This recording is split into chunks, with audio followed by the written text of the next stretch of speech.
Assalamualaikum warahmatullahi wabarakatuh. Alhamdulillah, alhamdulillahirabbil alamin. Wa bihi nasta'inu ala umuri dunya waddin. Wassalatu wassalamu ala asyrafil anbiya'i wal mursalin sayyidina wa maulana Muhammad wa ala alihi wa sahbihi ajmain. Amma ba'd. Para santri pesantren online Tasfiyatul Qulub, para jamaah, para pemirsa, dan seluruh kaum muslimin, muslimat rahimakumullah. Alhamdulillah pada kali ini kita masih diberi kesempatan karunia fadl rahmatnya Allah Subhanahu wa taala sehingga kita bisa mengikuti majelis ilmu kitab Wasiyatul Mustafa penulis Syekh Abdul Wahab Asy'arani. Mudah-mudahan memberikan tambahan keberkahan ilmu, tambahan pengetahuan dan maslahah seluruhnya. Amin ya rabbal alamin. Mari kita baca Fatihah satu kali, kita tujukan pada baginda Rasulullah Muhammad SAW serta para sahabat, para tabi'in, tabi'in, para kiai, para habaib di Indonesia khususnya. Kemudian tujukan pada saudara-saudara kita, keluarga kita yang sudah meninggal dan yang masih hidup, kita sendiri, keluarga dan kerabat kita. Mudah-mudahan selalu ditempatkan ya Allah dalam kebaikan. Alaniyah as-sholihah lahum walanal fatihah. A'udzubillahi minasyaitonirrajim. Bismillahirrahmanirrahim. Alhamdulillahirabbil alamin arrahmanirrahim maliki yaumiddin. Iyyaka na'budu wa iyyaka nasta'in. Ihdinas siratal mustaqim. Shiratal ladzina an'amta 'alaihim ghairil maghdubi 'alaihim waladdallin. Alhamdulillah pada ngaji kali ini kita sampai halaman 24 baris kedua ya. Mari kita mulai. Ya Aliyu, wahai Ali, walil mu'mini salasu alamat. Orang mukmin dikatakan orang mukmin itu apabila ia memiliki 3 tanda. Atau orang mukmin memiliki 3 tanda, 3 ciri atau 3 indikator. Apa itu ciri-cirinya? Yubadiru badara, yubadiru fa'ala, yufa'ilu mufa'alatan. Bergegas, bersegera fi ta'atillah, di dalam taat kepada Allah. Ciri yang pertama, orang mukmin itu segera menjalankan ketaatan kepada Allah Subhanahu wa ta'ala. Di dalam hadis ya, Rasulullah sallallahu alaihi wasallam, ittaqillaha haitsu ma kunta wa ati sayyi'atal hasanata tamha wa khaliqin nasa bi khuluqin hasan. Takwalah, bertakwalah kepada Allah dimanapun Anda berada. Ittaqillaha haitsu ma kunta.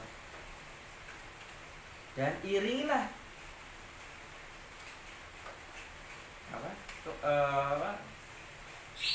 dan iringilah keburukan-keburukan itu dengan kebaikan-kebaikan.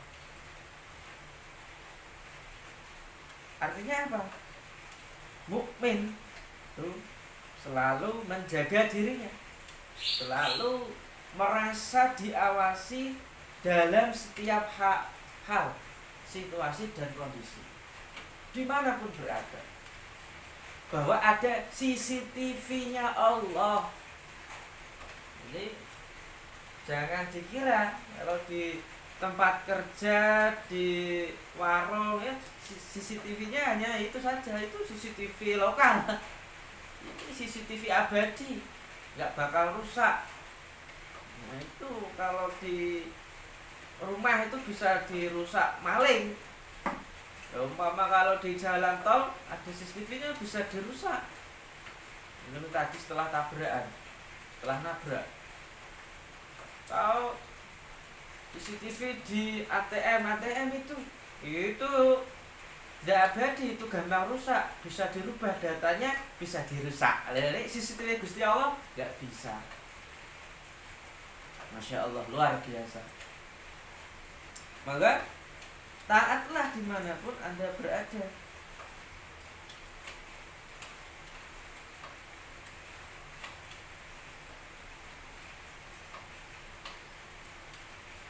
Kemudian wayajtanibul maharima, dan menjauhi ijtanaba yajtanibu, menjauhi, meninggalkan perkara-perkara yang haram.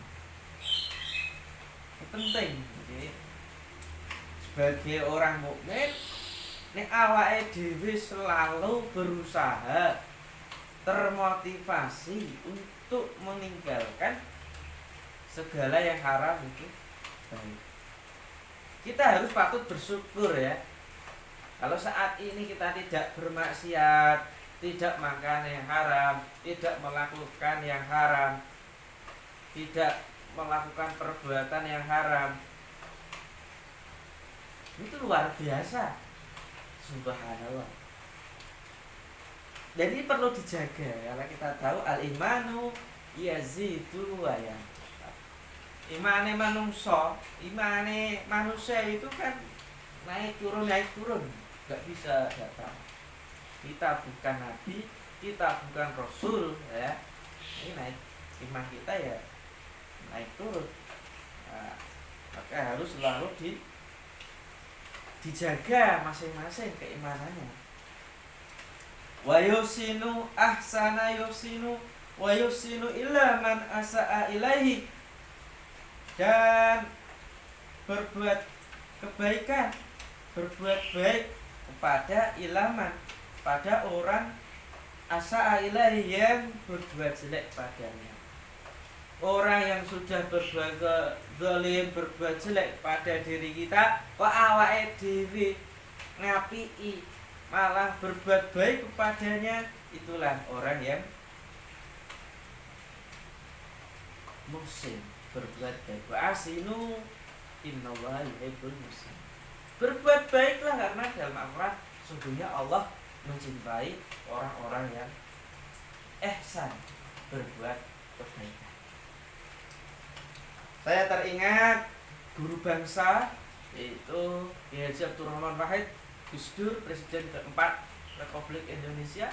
Beliau selalu menjadi manusia yang humanis, tidak pandang bulu untuk berbuat baik, untuk ngapii, untuk berbuat kebaikan tanpa pandang bulu latar belakang budaya, etnis, ras, suku, agamanya.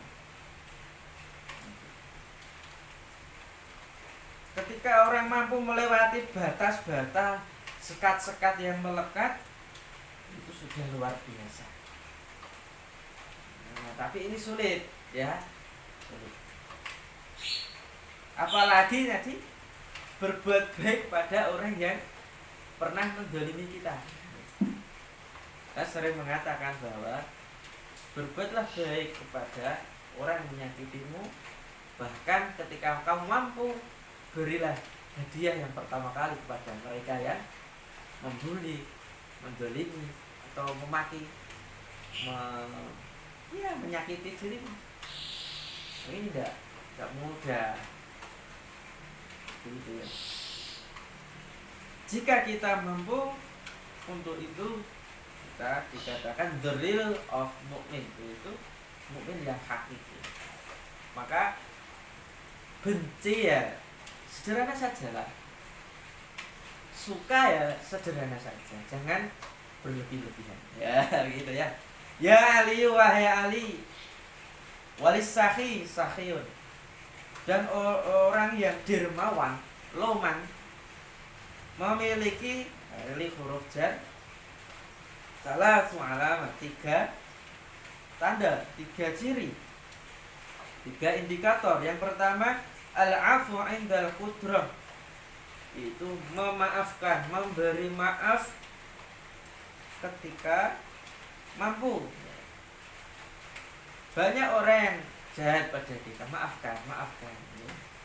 Bahkan Gusmus ya sering mengatakan pernah dibully, pernah disakiti ya, pernah dindas-das seorang Gusmus, beliau memaafkan. Bahkan sebelum minta maaf sudah dimaafkan. Alangkah luasnya hatinya Gusmus. Nah itu yang perlu kita tiru. Tapi ini tidak gampang. Memaafkan orang yang berbuat jahat kepada kita tidak mudah. Tapi apakah kesalahan itu tidak berujung? Pasti berujung. Maka ketika berujung, maafkanlah orang-orang yang berbuat jahat kepada kita.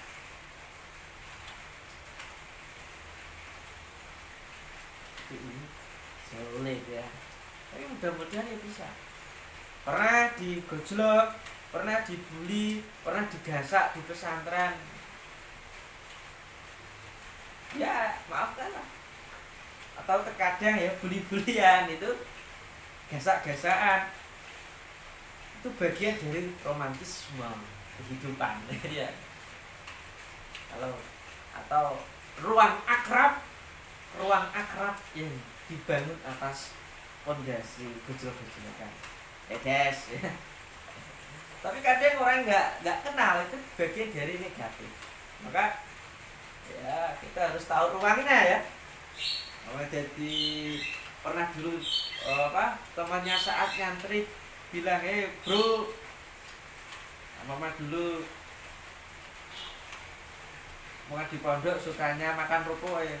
Kerupuk, nah cukup setelah jadi bupati ya di depan rumah jangan panggil kerupuk ya, itu rendahkan derajatnya, panggil namanya bapak bupati. Lah aku di kamar kok kerupuk dhisik jadi bawahanku jadi bupati segaya. Itu tidak apa-apa kalau di ruang privat, di ruang yang sempit itu. Di umum ya jangan. Wa ikhrajuz zakah, dan mengeluarkan zakat. Itu orang dermawan itu ciri ini sering berzakat. Baik petani ya, padi, jagung, ala-alinya. Atau zakat kontemporer hari ini meranah ya, menginjak pada seorang yang mempunyai jabatan atau yang mempunyai profesi, guru, dosen ya gitu, karyawan, gajinya dizakati. Itu ulama kontemporer hari ini menyarankan untuk berzakat di dalam keprofesian.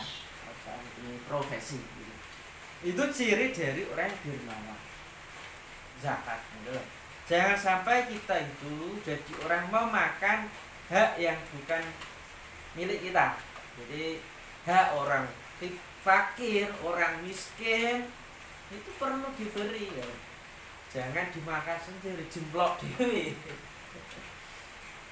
Karena apa? Zakat itu akhirnya untuk menyucikan ya, untuk mengembangkan, menambah keberkahan hidup, keberkahan harta yang kita miliki, keberkahan barang-barang yang kita miliki. Pengeluaran zakat bagian dari sifat-sifat sosial kita. Jadi hidup itu tidak bisa individual. Al-hayah laisa nafs, walakin al-jama' bil ijtima'.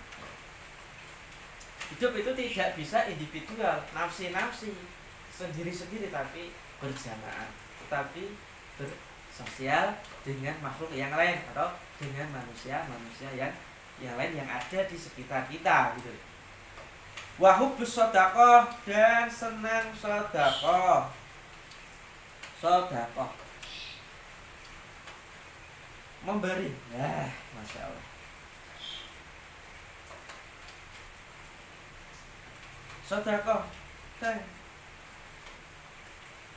Jangan menunggu kaya. Sedekah itu ojo nunggu kaya. Ketika kamu mampu untuk bersedekah, di saat kamu dalam keadaan fakir miskin, itu bisa saja kita bersedekah, saling berbagi. Banyak orang yang kaya tapi apa? Menghemat. Eman.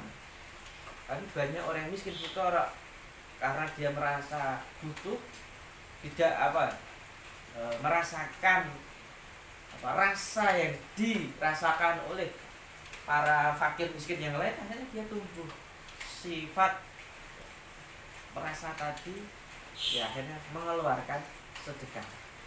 Jadi para santri, para jamaah, kaum muslimin, mari kita bersedekah tanpa menunggu kaya, tanpa menunggu memiliki harta yang banyak. Yo nek sugih, yo kalau punya harta banyak, kalau enggak, kita enggak akan sedekah harta itu. Sebenarnya sedekah itu kan banyak ya, tidak hanya sedekah bilmal, tapi juga bila ilmi, sedekah ilmu, berdakwah, baik offline maupun online, baik melalui online maupun offline, atau bila amal dengan tindakan, dengan bantuan kita. Ada orang yang jatuh dari motor, kita bantu, itu bagian dari sedekah bila amal, tindakan. Ada orang yang sakit, kita naikkan ambulan, itu bagian dari sedekah bila amal. Banyak sekali modelnya sedekah, jangan terfokus pada harta saja. Nah, itulah ciri orang yang luman ya, atau ciri orang yang dermawan. Maka view kita, cara pandang kita terhadap orang yang dermawan itu, mari jangan terfokus pada harta materi. Banyak orang yang tidak punya materi justru banyak sedekah melalui tulisan, melalui ucapan, atau melalui bantuan tadi. Masya Allah, luar biasa.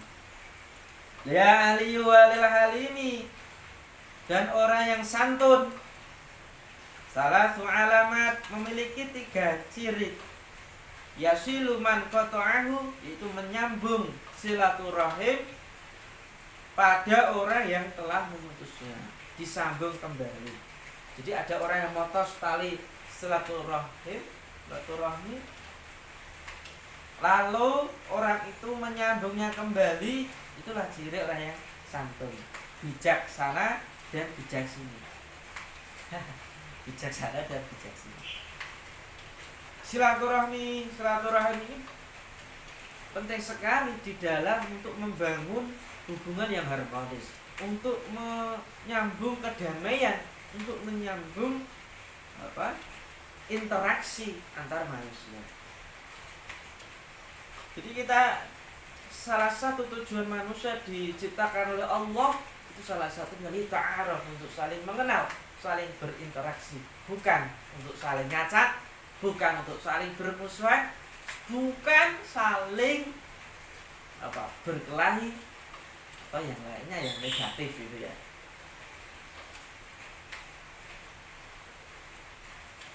Bahkan di dalam hadis Rasulullah SAW, barang siapa yang ingin diperbanyak rezekinya, dipanjangkan umurnya, faliyasil rahimahu, salah satunya dengan menyambung tali silaturahmi. Ya begitu. Loh, kalau silaturahmi itu kan pada zaman sekarang itu enggak bisa.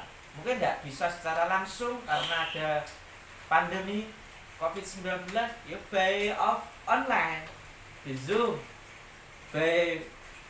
di Facebook ya, di Instagram, atau di YouTube lah, cara dulu. Atau yang lainnya, media medsos yang lain, WA gitu ya. atau yang lainnya begitu. Yang kedua, wa yu'ti man harramahu, dan memberi, mengasihi pada orang yang apa ya, yang menghalang-halangi atau ya orang yang menyakitinya, menghalang-halangi. Justru kamu masih memberinya, itu bagian dari apa tadi, orang yang santun. Tetap memberi, tidak pandang bulu. Dulu pernah menyakiti, dulu pernah menzalimi, dulu pernah membuli, dulu pernah ya menjadi musuh begitu, tetapi dia masih memberikan kesempatan untuk apa? Dia memberikan kesempatan untuk berbuat baik kembali, untuk membangun masyarakat, bangun keluarga, bangsa dan negara. Bagus kan? Contoh Presiden Jokowi gitu ya. Yukti jabatan, yukti ya, mas'uliyah, tanggung jawab kepada lawan politiknya. Pak Prabowo dari Menteri Pertahanan, kemudian disusul Pak Sandi ya, Menteri Pariwisata dan Kreatif ya. Menteri Pariwisata itu dulu lawannya kok diberi dah. Itu salah satu ciri santun seperti itu gitu. Ya itu bagian dari, ya walaupun ada yang mengatakan tuh bagi-bagi jabatan, tapi kan dalam rangka untuk mendamaikan, biar tidak ada panggilan cebong, kampret, wal kadrun atau ya yang lainnya gitu. Salah satunya dengan demikian, merangkul musuhnya untuk membangun bangsa ini. Ini tidak mudah. Hanya orang-orang memiliki sifat santun, bijaksana, bijaksini yang bisa merealisasikan hal itu. Maka para santri, jamaah seluruhnya, mari kita mencontoh yang seperti itu gitu. Bahkan dulu banyak ya orang-orang kafir gitu, terus masuk Islam, itu diberi amanah. Kalau bin Walid contohnya, itu ya banyak sekali. Wa ya'fu amman dzalamahu, dan memberi maaf pada orang yang telah menzaliminya. Jadi sifat al-afan, minta maaf, memberi maaf, itu bagian dari orang-orang yang santun, moderat santun. Jadi subhanallah, tidak usah. Banyak orang yang ngerti agama tapi sulit untuk dimintai maaf. Na'udzubillah min. Lanjutnya, walis saburi, dan orang yang sabar, atau ini sifat mubalaghah. Orang yang paling sabar itu memiliki 3 ciri, salasu alamat, 3 indikator. As-sabru ala ta'atillah, yang pertama sabar atas atau sabar terhadap ketaatan kepada Allah Subhanahu wa taala. Wasabru alal musibah, yang kedua sabar atas musibah-musibah yang ada. Yang terakhir wasabru ala qadailah, dan sabar atas ketentuan atau qadanya Allah Subhanahu wa taala.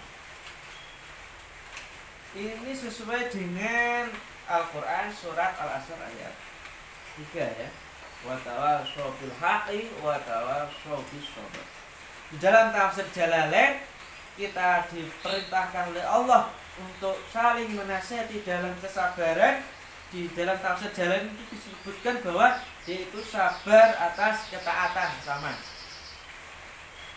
Di dalam kayak sholat ini nggak sabar wes, nggak sholat wingi-wingi loh. Nah, awalnya dewe nggak sabar menjalankan sholat itu, ya Allah bismillah, Allah bismillah, Allah cepet-cepet. Maka sabar menjalankan ketaatan pada Allah itu penting. Ini awal dewe kita itu tidak sabar menjalankan puasa Ramadan, ya bisa-bisa moka di tengah jalan. Ya, perlu sabar, ya, sabar. Yang kedua, dalam tafsir Jalalain, as-sabru 'alal maksiat. Sabar untuk menjauhi kemaksiatan, ya. Sabar, enggak sabar ya. Hari ini sudah Ramadan, tidak kuat ngempet syahwat nafsunya ya wes. Ya, main ke doli sudah tutup. Bir, sarkos dan sebagainya. Tempat-tempat prostitusi atau tempat-tempat judi, mabuk-mabukan dan yang lainnya. Ini enggak sabar ngempet itu, ya udah, kita tidak termasuk orang yang as-sabur tadi, paling sabar. Bahkan di dalam tafsir Al-Misbah terkait surat Al-Asr ayat 3, wa tawassaw bis sabr itu saling menasih dalam sabar menghadapi segala kesulitannya. Saat pandemi ini kesulitan secara ekonomi, harus sabar. Pasti Allah akan mengangkat derajatnya orang-orang yang sabar. Sedangkan dalam tafsir Al-Wajiz, sabar atas segala tekanan yang ada. Loh, tekanan urip atau tekanan-tekanan dari musuh-musuh kita. Ya, mudah-mudahan kita menjadi innallaha ma'as sabirin, menjadi orang-orang yang selalu bersama Allah. Karena as-sabru yu'inu ala kulli amal. Bahwa sabar itu menolong atas segala perbuatan, segala tindakan. Alhamdulillah. Lanjutnya, yang ketiga, sabar atas ketentuan atau qadanya Allah Subhanahu wa taala. Harus sabar, nerima, gitu. Jangan berutak. Nerima itu enak. Kita hari ini takdir oleh Allah, nyimak ngaji, bagus sekali. Alhamdulillah, bisa minum kopi, merasakan pahitnya kopi plus manis-manis gitu. Oh, itu luar biasa. Harus disyukuri, disabari. Levelnya masih kopi. Levelnya masih kopi. Ya, bukan kopi yang murah, bukan kopi yang harganya mahal jutaan, itu enggak. Ya sabar saja. Kita diqadha oleh Allah menjadi manusia Indonesia, ya harus sabar. Enggak perlu pengen kayak yang lainnya gitu ya. Harus sabar, nanti pasti menemukan syukur kepada Allah Subhanahu wa taala. Walita ibi dan orang yang taubat, salah satu alamat memiliki 3 tanda. Taubat itu ada 3 tandanya. Yang pertama, ijtinabul haram, menjauhi hal-hal yang haram. Taubat itu cirinya pertama, menjauhi hal-hal yang haram, yang dilarang oleh syariat dan yang dilarang oleh Allah beserta Kanjeng Nabi Muhammad sallallahu alaihi wasallam. Nek kok iso mengedoi hal-hal yang haram, bisa dikatakan dia bertobat. Wal hirsu ala talabil ilmi, dan semangat untuk mencari ilmu. Jadi wong tobat itu malas seneng golek ilmu. Artinya apa? Artinya ingin memperbaiki situasi kondisinya, memperbaiki akhlaknya, nek enggak belajar lagi loh, piye? Enggak akan paham-paham, enggak akan ngerti-ngerti. Wala ya'udu li dzambi, dan tidak kembali melakukan dosa. Kama la ya'udul halib li dhar'i, sebagaimana susu sapi, ya, susu perahan itu. Sebagaimana susu perahan bukan susu perawan. Susu perahan tidak kembali kepada tempatnya atau perahannya. Jadi orang yang bertobat meminimalisir untuk tidak berbuat dosa kembali. Kalaupun berbuat dosa itu tidak disengaja. Astagfirullahaladzim, astagfirullahaladzim. Maka kalau awake dhewe sudah pernah melakukan dosa besar, dosa kecil, ayo segera bertobat. Mumpung pintu tobat masih dibuka lebar-lebar oleh Allah Subhanahu wa taala. Babut taubah, babut taqarrub ilallah. Jadi pintu taubat itu pintu untuk mendekat kepada Allah Subhanahu wa taala. Kita akan merasakan nikmat, merasakan manisnya ibadah ketika dulu pernah melakukan maksiat, melakukan dosa, ya Allah. Ya mudah-mudahan kita semua tobatnya sing tenanan, ojo gerusa-gerusu. Jangan separuh atau setengah. Faslun fi alamati syirki.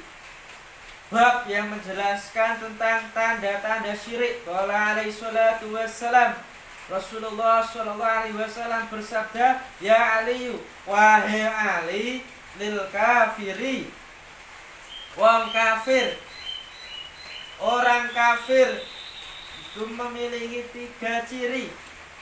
Asyakku fillah, yang pertama ragu-ragu atas adanya Allah Subhanahu wa taala.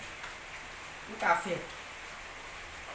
Wah, ini dan ini tidak ada yang membuat, kecuali ini hanya peralihan cuaca, awan juga dipaskan oleh angin lalu turun hujan.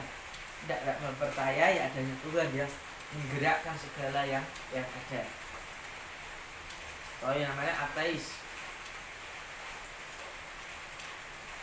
Atau makna yang lain, tidak percaya atas Tuhan yang Esa. Tuhan ada yang menyebutnya 3. Ada yang dari patung, ada yang dari makhluk ya Allah, matahari, api, majusi, ada yang dari benda-benda. Nah, itu bagian dari asyakku fillah. Wal bughdhu fi ibadillah,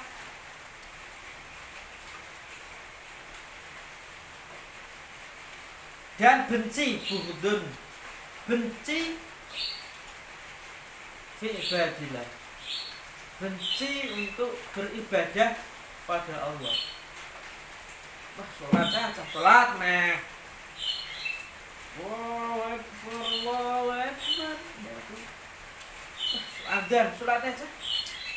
Sholat terus kapan? Ya itu bentuk-bentuk hampir-hampir saja diam dada. Nauzubillah. Jangan membenci ibadah terhadap Allah Subhanahu wa taala, apapun itu bentuknya. Maka hati-hati sekali ketika ada orang yang beribadah lalu kita benci. Benci terhadap sholawat, benci terhadap ziarah kubur, benci terhadap majelis-majelis sholawat, benci terhadap. Hati-hati, karena khawatir termasuk tadi ya kafir. Atau benci terhadap aktivitas cara beribadah seseorang. Kalau belum tahu dalilnya, kalau belum tahu Quran hadisnya, ijma qiyas, tafsir, usul fikih, balaghah dan sebagainya, hati-hati sekali. Para santri semuanya tidak usah menjudge orang kafir, itu jangan, walaupun dia memiliki ciri-ciri ini. Apalagi di dalam kesatuan negara Republik Indonesia bersama warga, jangan mengkafir-kafirkan, memurtadkan. Ya. Walaupun sebenarnya ada gitu dalam rangka untuk saling menghormati, saling menyayangi. Wal ghaflah fi taatillah, dan lalai di dalam taat, lupa pada taatan pada Allah Subhanahu wa taala. Walil munafiki ya'li walil munafiki. Terakhir ya. Orang munafik itu memiliki salasu alamat, 3 tanda. Idza haddatsa, apabila berbicara, kadzaba, dia dusta. Wong cirine wong munafik itu nek sering ngomong tapi ngibul, debus, bohong. Hati-hati. Wa idza wa'ada akhlafa, dan apabila berjanji dia mengingkari. Janji yo sesuk tak tukoke, tak belike HP, tak belike ini itu. Besoknya lagi lo mana? Enggak ada, omong kosong. So, nek aku jadi DPR, kalau jadi lurah, atau aku jadi ketua RW, kalau aku nikah dengan dia, kamu akan tak belikan ini itu. Nyatanya nggak ada apa-apa, ngomong kosong. Wa idza tu'mina, dan apabila dipercaya, khana, dia mengkhianati. Wala tanfa'u mau'idatun, maka tidak ada wala tanfa'u, maka dan tidak bermanfaat mau'idahnya, atau nasihat-nasihatnya wong munafik itu tidak akan bermanfaat. Alah, sering ngapusi, rasa gitu omongane kan gitu. Alah, dia sering janji-janji tok, enggak ada realita apa, actionnya enggak ada, realnya itu enggak ada. Wes enggak usah dipilih kembali loh. Karena apa? Dia nulayani, mengingkari janjinya. Dhisik wis pernah janji, wis tak kayak percaya, suaraku tak berikan padanya. Ternyata apa hasilnya? Enggak, jalannya masih rusak, pembangunan desa enggak ada. Sudah usah dipilih kembali. Enggak, nasihatnya itu ya bagaikan buih di lautan, fata morgana saja. Maka pesan saya untuk seluruh santri, pemirsa, para jamaah muslimin muslimat rahimahullah, kita sebagai orang Islam, sebagaimana dalam kitab Aqidah Tahawiyah, la nunazzilu ahadun minhum jannatan wala naron, janganlah kita itu memastikan seorang itu masuk surga, masuk neraka. Jangan memastikan. Kafir neraka, murtad neraka, salat surga, aja sik.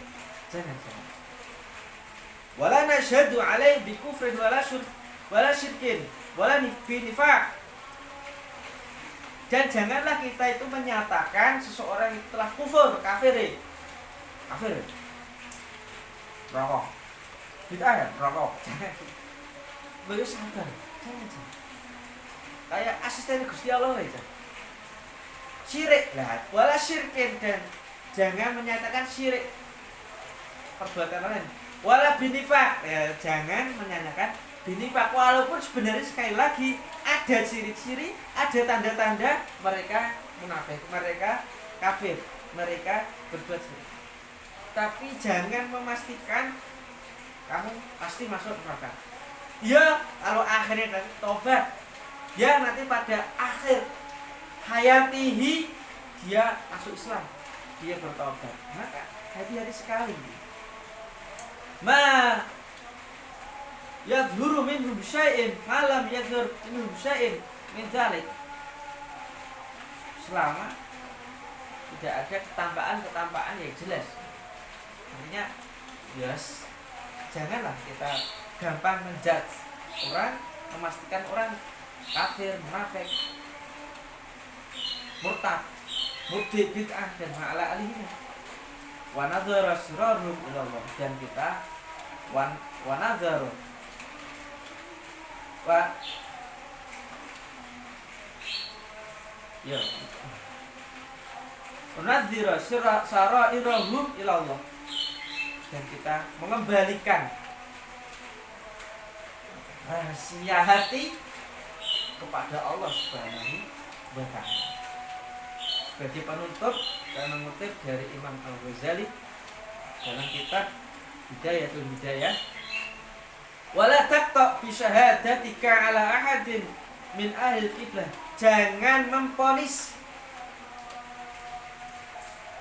seseorang yang muslim ahli kiblah yang sholat menghadap ke kiblat, berarti kan muslim gitu ya, bisirken au kufrin, dengan label syirik, dengan label kufur, au nifaq, dengan label nifaq, fa innal matla'a ala sarair wallahu ta'ala, karena yang paling mengetahui rahasia-rahasia hatinya, rahasia-rahasia dirinya, hanya Allah Subhanahu wa ta'ala. Maka mari kita sekali lagi jangan gampang menjudge, memvonis, memastikan dirinya kafir, dirinya syirik, dirinya nifaq pada Allah Subhanahu wa ta'ala. Kemudian kita tidak melakukan hal itu, karena pada akhirnya kita tidak tahu akhir dari manusia itu, akhir dari kehidupan manusia. Wallahu a'lam bishawab. Mudah-mudahan barokah manfaat ngaji pada kali ini dan mendapat ridho Allah Subhanahu wa ta'ala. Mari kita akhiri dengan baca sholawat Idul Qulub. Allahumma sholli ala sayyidina Muhammadin bil qulubi wa dawaiha wa afiyatil abdan wa shifaiha wa nuril absari wa qiyaiha wa ala alihi wa sahbihi wa sallim. Kurang lebihnya mohon maaf. Wassalamualaikum warahmatullahi wabarakatuh.